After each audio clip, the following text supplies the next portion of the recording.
ಎಲ್ಲರಿಗೂ ನಮಸ್ಕಾರ. ಇವತ್ತಿನ ಕರೆಂಟ್ ಅಫೇರ್ಸ್ ಕ್ವಶನ್ಸ್ ಯಾವ್ಯಾವು, ಅದರ ಆನ್ಸರ್ಸ್, ಅದ್ರ ಜೊತೆಗೆ ಅದ್ರ ಬಗ್ಗೆ ಸ್ವಲ್ಪ ಇನ್ಫಾರ್ಮೇಶನ್ ನೋಡೋಣ. ಅದಕ್ಕೂ ಮುಂಚೆ ಯಾರೆಲ್ಲ ನನ್ನ ಚಾನಲ್ನ ಸಬ್ಸ್ಕ್ರೈಬ್ ಮಾಡಿಲ್ಲ, ಈಗಲೇ ಸಬ್ಸ್ಕ್ರೈಬ್ ಮಾಡಿ. ಇದೇ ರೀತಿ ನಿಮಗೆ ಕರೆಂಟ್ ಅಫೇರ್ಸ್ ಮತ್ತೆ ಇನ್ಫಾರ್ಮೇಟಿವ್ ವಿಡಿಯೋಸ್ಗಳನ್ನ ನಾನು ಅಪ್ಲೋಡ್ ಮಾಡ್ತಾ ಇರ್ತೀನಿ. ಮೊದಲನೇ ಕ್ವಶನ್, ಆಕ್ರಮಣಕಾರಿ ಸಸ್ಯ ಪ್ರಜಾತಿಗಳನ್ನು ಗುರುತಿಸುವ ನಿಯೋಫೈಟ್ ಐಡಿ ಅಪ್ಲಿಕೇಶನ್ ಅನ್ನು ಯಾವ ರಾಜ್ಯ ಸರ್ಕಾರ ಬಿಡುಗಡೆ ಮಾಡಿದೆ? ಉತ್ತರ ಕೇರಳ. ಈ ಕೇರಳ ಸರ್ಕಾರ ಈ ಒಂದು ಅಪ್ಲಿಕೇಶನ್ ಎಐ ಆಧಾರಿತದ ಮೇಲೆ ಬಿಡುಗಡೆ ಮಾಡಿದೆ. ಈ ಒಂದು ಅಪ್ಲಿಕೇಶನ್ ಏನ್ ಮಾಡುತ್ತೆ ಅಂದ್ರೆ, ಆಕ್ರಮಣಕಾರಿ ಸಸ್ಯ ಪ್ರಜಾತಿಗಳನ್ನ ನಾವು ಗುರುತಿಸಬಹುದು. ಈ ಒಂದು ಸ್ಕ್ಯಾನ್ ಮಾಡಿ ಅದ್ರದ್ದು ಇನ್ಫಾರ್ಮೇಶನ್ ನಾವು ಆ ಒಂದು ಅಪ್ಲಿಕೇಶನ್ ಅಲ್ಲಿ ನಾವು ಐಡೆಂಟಿಫೈ ಮಾಡಬಹುದು, ಇದು ಆಕ್ರಮಣಕಾರಿ ಸಸ್ಯ ಪ್ರಜಾತಿ ಅಂದ್ರೆ. ಈ ಒಂದು ಅಪ್ಲಿಕೇಶನ್ ನ ಯಾರು ಡೆವಲಪ್ ಮಾಡಿದ್ದಾರೆ ಅಂತಂದ್ರೆ, ಮಲಬಾರ್ ಬೊಟಾನಿಕಲ್ ಗಾರ್ಡನ್ ಮತ್ತೆ ಇನ್ಸ್ಟಿಟ್ಯೂಟ್ ಫಾರ್ ಪ್ಲಾಂಟ್ ಸೈನ್ಸ್ ಈ ಆಪ್ ಅನ್ನ ಡೆವಲಪ್ ಮಾಡಿದ್ದಾರೆ. ಸೊ ಇದರಲ್ಲಿ ಎಐ ಮತ್ತೆ GPS ತಂತ್ರಜ್ಞಾನ ಅಳವಡಿಸಿದ್ದಾರೆ. ಈ ಒಂದು ಎರಡು ಸಹಾಯದಿಂದ ಈ ಸಸ್ಯ ಯಾವುದು ಎಂಬ ಮಾಹಿತಿಯನ್ನು ನಾವು ಈಸಿಯಾಗಿ ತಿಳ್ಕೋಬಹುದು. ನೆಕ್ಸ್ಟ್ ಕ್ವಶನ್, 2026ರ ನ್ಯಾಚುರೋಪತಿ ರಾಷ್ಟ್ರೀಯ ಸಮ್ಮೇಳನದ ಮುಖ್ಯ ವಿಷಯವೇನು? ಉತ್ತರ ಬಲಿಷ್ಠ ಮತ್ತು ಆರೋಗ್ಯಕರ ಜೀವನಕ್ಕಾಗಿ ಯೋಗ ಮತ್ತು ನ್ಯಾಚುರೋಪತಿ.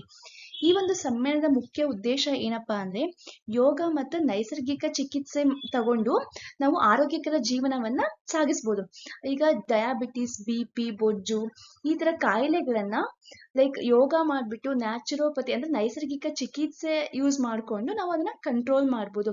ಯಾರೆಲ್ಲ ಈಗ ಔಷಧಿ ಮೇಲೆ ಡಿಪೆಂಡ್ ಆಗಿದ್ರಲ್ಲ, ಆ ಔಷಧಿ ಬದಲು ಈ ಯೋಗನ ಅಳವಡಿಸ್ಕೊಂಡ್ರೆ ಆ ಒಂದು ಕಾಯಿಲೆಗಳನ್ನೆಲ್ಲ ಕಂಟ್ರೋಲ್ ಮಾಡ್ಬೋದು ಅನ್ನೋದು ಈ ಒಂದು ಸಮ್ಮೇಳನದ ಮುಖ್ಯ ಉದ್ದೇಶವಾಗಿತ್ತು. ನೆಕ್ಸ್ಟ್ ಪ್ರಶ್ನೆ, ಸವಾಲ್ಕೋಟೆ ಜಲವಿದ್ಯುತ್ ಯೋಜನೆ ಯಾವ ನದಿಯಲ್ಲಿ ಸ್ಥಾಪಿಸಲಾಗಿದೆ? ಉತ್ತರ ಚೆನಾಬ್. ಈ ಒಂದು ಜಲವಿದ್ಯುತ್ ಯೋಜನೆಯನ್ನ ಜಮ್ಮು ಮತ್ತು ಕಾಶ್ಮೀರದಲ್ಲಿ ಚೆನಾಬ್ ನದಿಯ ಮೇಲೆ ನಿರ್ಮಾಣ ಮಾಡಲಾಗ್ತಿದೆ. ಇದು ಭಾರತದ ಪ್ರಮುಖ ಜಲವಿದ್ಯುತ್ ಯೋಜನೆಗಳಲ್ಲಿ ಒಂದಾಗಿದ್ದು, ಇದನ್ನ ನದಿಯ ನೀರಿನ ಶಕ್ತಿಯನ್ನು ಬಳಸಿ ವಿದ್ಯುತ್ ಉತ್ಪಾದಿಸುವ ಉದ್ದೇಶ ಈ ಒಂದು ಯೋಜನೆದಾಗಿದೆ. ಈ ಯೋಜನೆಯಿಂದ ಏನೇನೆಲ್ಲ ಆಗುತ್ತೆ ಅಂದ್ರೆ, ಹೆಚ್ಚಿನ ಪ್ರಮಾಣದಲ್ಲಿ ವಿದ್ಯುತ್ ಉತ್ಪಾದನೆಗೆ ಸಾಧ್ಯ ಆಗುತ್ತೆ, ಜೊತೆಗೆ ಜಮ್ಮು ಮತ್ತು ಕಾಶ್ಮೀರದ ಅಭಿವೃದ್ಧಿಗೆ ಉತ್ತೇಜನ ಸಿಗುತ್ತೆ. ನೆಕ್ಸ್ಟ್ ಪ್ರಶ್ನೆ, ಮಾರ್ಚ್ 2026ರಲ್ಲಿ ರೈಸಿನಾ ಸೈನ್ಸ್ ಡಿಪ್ಲೊಮಸಿ ಇನಿಷಿಯೇಟಿವ್ ಮೊದಲ ಆವೃತ್ತಿ ಎಲ್ಲಿ ನಡೆಯಿತು? ಉತ್ತರ ನವದೆಹಲಿ.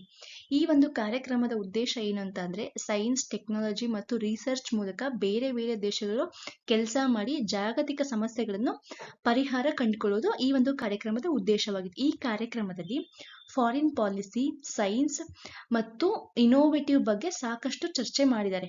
ಜೊತೆಗೆ climate change, health, artificial intelligence, energy security ಇಂತಹ ಗ್ಲೋಬಲ್ ಚಾಲೆಂಜಸ್ಗಳಿಗೆ ಸೈನ್ಸ್ ಹೇಗೆ ಸಹಾಯ ಮಾಡಬಹುದು ಅನ್ನೋದ್ರ ಬಗ್ಗೆ ವಿಶೇಷವಾಗಿ ಗಮನ ಹರಿಸಿದ್ದಾರೆ.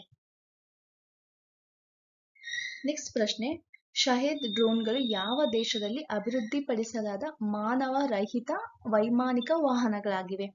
ಉತ್ತರ ಇರಾನ್. ಈ ಒಂದು ಡ್ರೋನ್ಗಳನ್ನ ಇರಾನ್ ಅಭಿವೃದ್ಧಿಪಡಿಸಿದ ಅನ್ಮ್ಯಾನ್ಡ್ ಏರಿಯಲ್ ವೆಹಿಕಲ್ಸ್ ಅಂದ್ರೆ ಮಾನವರಹಿತ ಡ್ರೋನ್ಗಳು. ಇವುಗಳನ್ನ ನಿಯಂತ್ರಣ ಮಾಡೋದಕ್ಕೆ ಯಾವುದೇ ಒಂದು ಪೈಲಟ್ನ ಅವಶ್ಯಕತೆ ಇಲ್ಲ.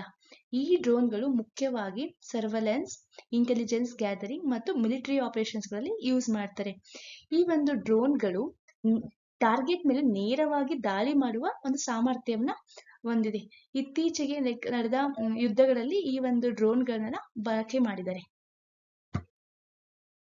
ಈ ವಿಡಿಯೋ ನಿಮಗೆ ಇಷ್ಟ ಆಗಿದ್ರೆ ಲೈಕ್ ಮಾಡಿ. ಇದೇ ರೀತಿ GK ಕರೆಂಟ್ ಅಫೇರ್ಸ್ ವಿಡಿಯೋಗಳಿಗಾಗಿ ಸಬ್ಸ್ಕ್ರೈಬ್ ಮಾಡಿ, ಶೇರ್ ಮಾಡಿ. Thank you.